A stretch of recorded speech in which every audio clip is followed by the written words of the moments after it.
네, 2024년 11월 3일 이정훈입니다. 11월 4일 날 국회에서 예산안 통과 문제를 놓고 대통령 시정연설이 예정되어 있는데 윤석열 대통령이 시정연설을 안 한다, 이런 입장을 정한 것 같습니다. 국회 예산안 시정연설에 하지 않고 국무총리가 하게 한다. 대통령이 예산안 시정연설을 하지 않는 거는 11년 만에 처음이다. 네. 그러니까 윤 대통령이 국회에 가지 않는 건 확정된 것 같고요.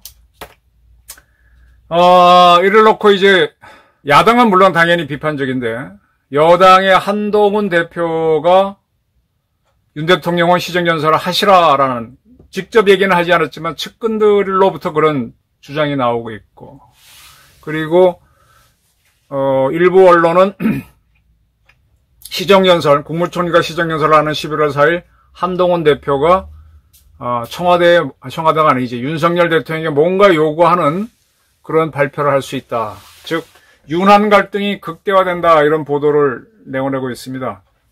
현재 한동훈 대표도 아무 의견을 안 밝히고 있죠.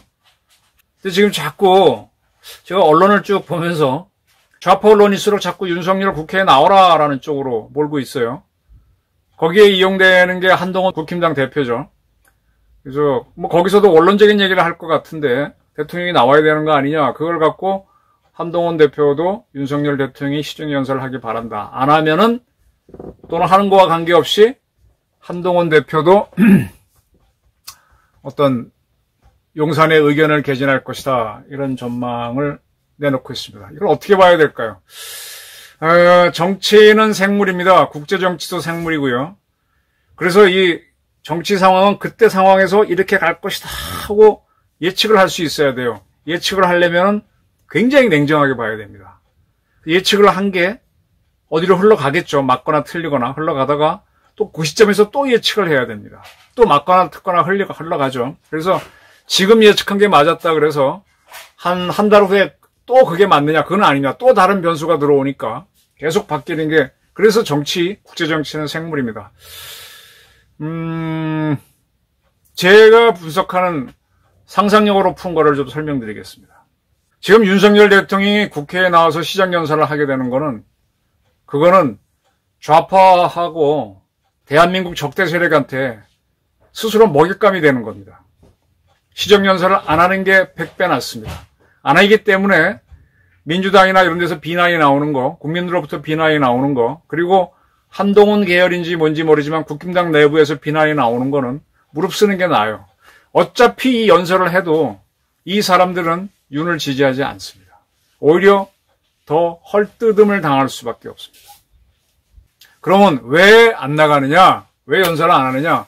지켜봐야 할 게 몇 가지가 있습니다. 11월 5일 날 미국 대통령 선거가 있어요.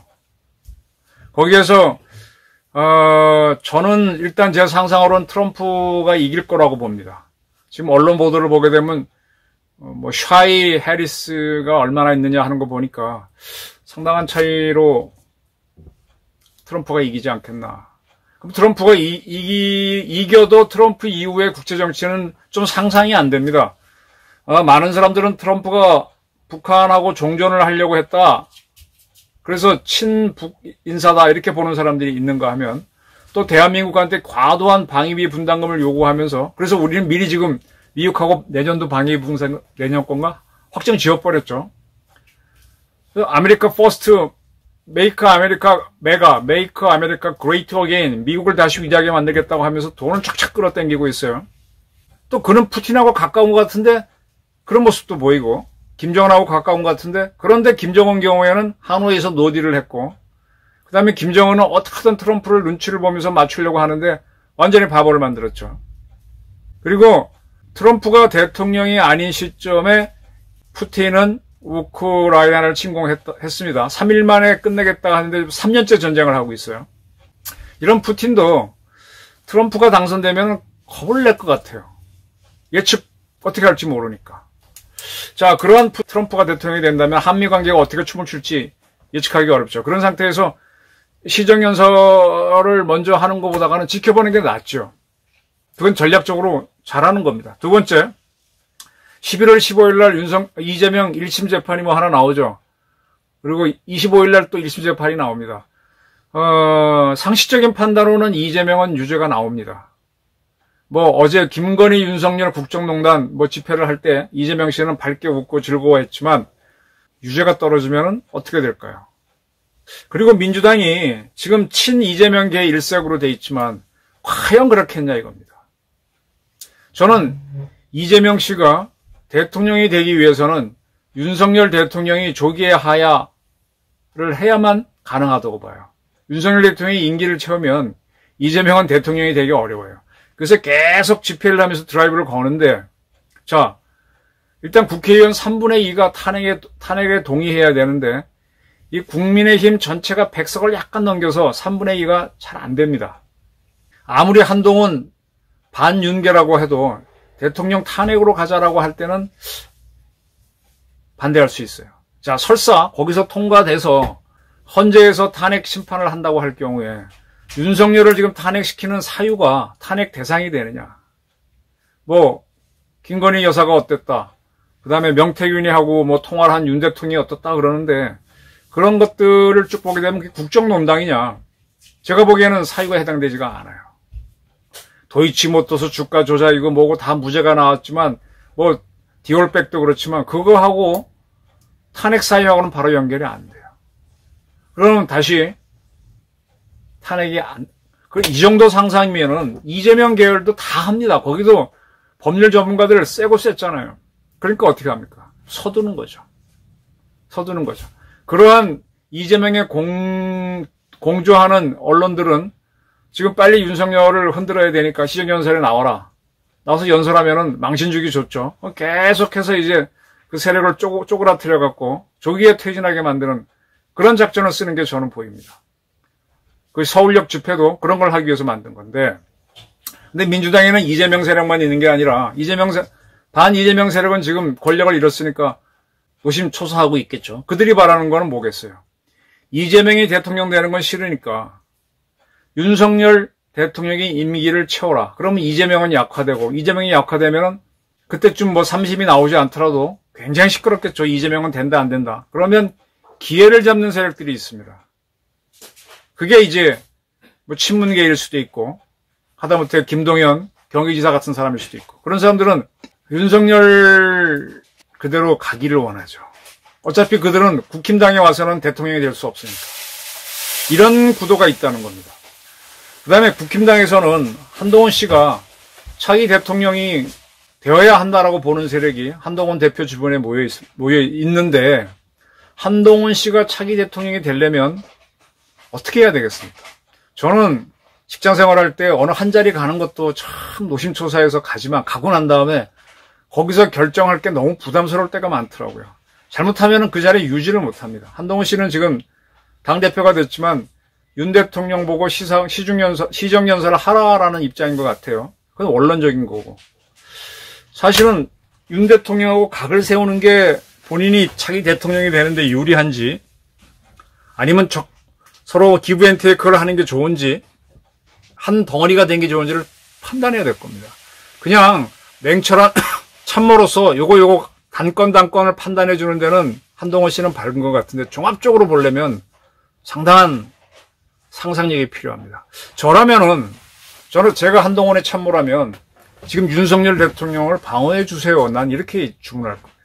그게 당신이 사는 길이고 그게 더 기회가 많을 겁니다. 지금 원론적 입장에서 시정연설을 하십시오라고 하는 거는 적을 도와주는 거다. 난 이렇게 저는 하고 싶어요. 그래서 지금 한동훈 플러스 한동훈 계열들은 계속 윤 대통령을 흔드는 쪽, 그렇다고 윤 대통령이 탄핵되게 되면은 국힘당 자체가 흔들리니까 그건 좀 반대하면서 한동훈이 돋보이는 쪽으로 가려고 그러는데, 저는 그게 오히려 악수다라고 봅니다. 이럴 때 한동훈 대표는 윤석열 방패를 하는 게, 직언을 하는 게 아니라 윤석열을 위해 움직이는 게 나을 수도 있다는 겁니다. 자, 국내 정치에 큰 영향을 끼치는 게 국제 정치입니다. 지금 북한이 뭐 8,000명, 7,000명을 보냈다 보도가 쏟아지고 있습니다. 거의 맞을 겁니다. 지금 김정은의 상황이 어떤 걸까요? 김정은이 이제 경의선 철도는 이미 다 끊었는데 이번에 도로까지 폭파하고 거기다 장벽을 쌓았습니다. 남한으로 이어지는 모든 걸 다 차단했죠. 지뢰도 깔았고. 이게 뭐겠습니까? 그리고 어떻게 저 주체의 나라에서 자기 휘하에 있는 병력을 러시아 군대로 위장해서 러시아에 파병하느냐. 그리고 러시아와 맺은 동반자 조약에 있는 상호방위가 무슨 내용이냐. 이걸 잘 보셔야 될 것 같아요. 우리 입장에서 김정은을 보지 말고 김정은 입장에서 보자 이거예요. 지금 김정은이는 제가 어디 가서 늘 그 얘기 하는데 할아버지 때부터 핵을 만들어 왔습니다. 줄기차게 만들었어요. 수포까지 만들었는데 그걸로 지금 얻는 게 없어. 그거 만들면 뭐가 될 줄 알았어. 미국과 수교하고 돈도 벌고 대한민국도 잡아먹고 그런 기대가 있었는데 지금 아무것도 되는 게 없습니다. 오히려 돈줄이 말라서 자기네 젊은이들을 러시아에 보내서 그 돈으로 어떻게 해보려고 하는 절박한 상황이 됐습니다. 지금 김정은이가 가장 겁내는 거는 대한민국이 A씨하고 쳐들어오는 게 더 겁날 거예요. 지금 이스라엘이 이란 몰아붙이듯이 그 조그마한 우크라이나가 러시아를 쩔쩔매게 하듯이 지금 3일 만에 우크라이나 평정하겠다는 러시아가 3년이 지나도록 못하고 일부는 점령했지만 일부 땅을 또 뺏기고 전전긍긍이잖아요. 그러면 자기하고 남북한 경제력을 보면 거의 20대 1, 제가 보기엔 100대 1이 넘죠. 이게 만약 붙는다면은 자기 방어할 수 있는 수단은 없습니다. 그냥 핵을 쓰고 핵으로 하나만 하겠다. 그러니까 아예 다 차단하자. 그래서 적대적 양국과 관계로 가자라는 거죠. 그러니까 남한은 지금 김정은의 발표를 늘 보게 되면 대한민국 것들이 도발하면 자기도 하겠다. 핵을 쓰겠다. 뭐 그런 식으로 협박을 하고 조건문이에요. 우리 쪽이 먼저 하면. 백령도에서 무인기가 들어왔다라고 밝혀놓고 또 도발을 하면 원점을 환환의 근거지를 타격하겠다. 이런 겁니다. 자꾸 지금 김정은의 마음을 제가 보기에는 남쪽에서 진짜 공세적으로 올까봐 굉장히 두렵습니다. 그럼 저 친구가 택할 수 있는 거는 지금 너무 외롭잖아요.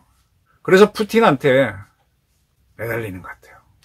푸틴이 지금 굉장히 아쉬우니까 자기가 갖고 있는 무기를 주면서 그리고 병력을 보내면서 내가 침략을 당하면 지금 쿠르스크가 원래 러시아 영토인데 거기를 우크라이나군이 점령에 들어갔어요.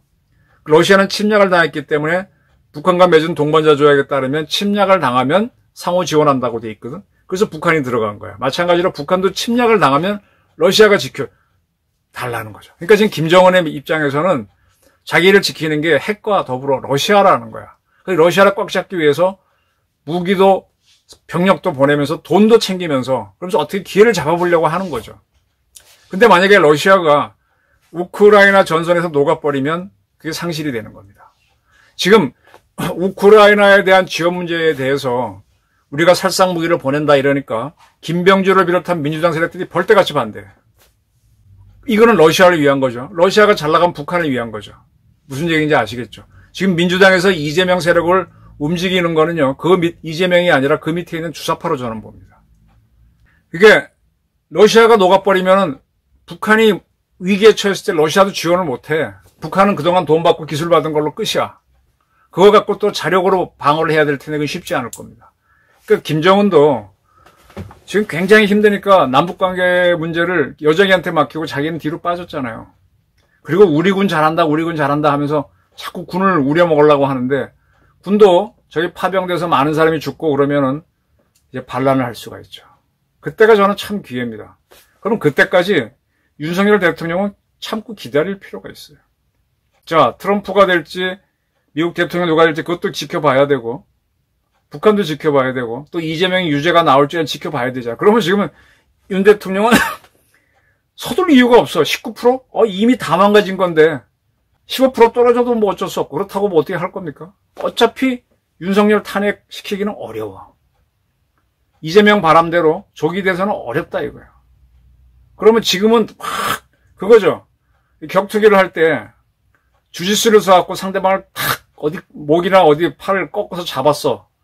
그 상대방은 조임을 당하지만 아직은 힘이 있으니까 막 주먹으로 때리죠. 그럼 막고 있어야지. 막고 있으면서 계속 조이면은 결론적으로 숨이 조이거나 어깨가 빠지기 직전에 이제 기브업, 서브 미션을 하죠.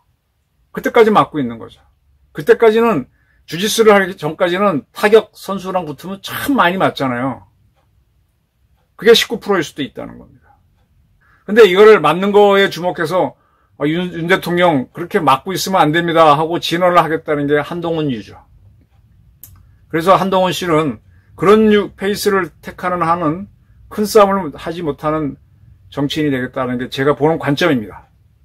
그래서 저는 윤 대통령이 뭐 김건희, 이 윤석열 국정농단 뭐라고 하든 간에 꿋꿋이 있으면서 지금 이재명의 약점, 유죄가 나올 것이다. 미국 대선이 어떻게 되는가에 따라서 미국이 일단 정리만 되면은 민주당이 되든 공화당이 되든 강공으로 갈 겁니다.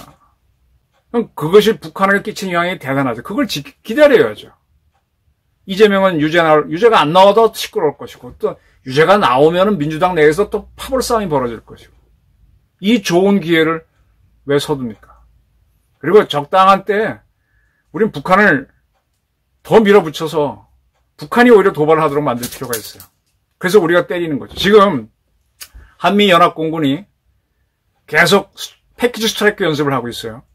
급유기가 뜨고 경보기가 뜨고 우린 그거 다 있죠.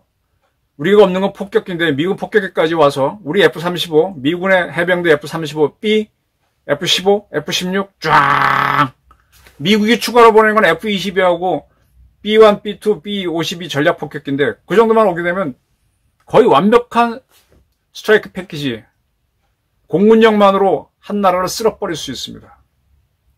한국 공군력이 한 500대, 일본 항공자위대도 그 정도. 미군은 한 2000대인가 4000대인가 전투기가 있으니까 그것들을 본토에서 이쪽 7공군이나 일본 5공군, 괌에 있는 13공군으로 옮겨서 태평양공군이 전체로 쓰게 되면 어마어마한 전력이 와요.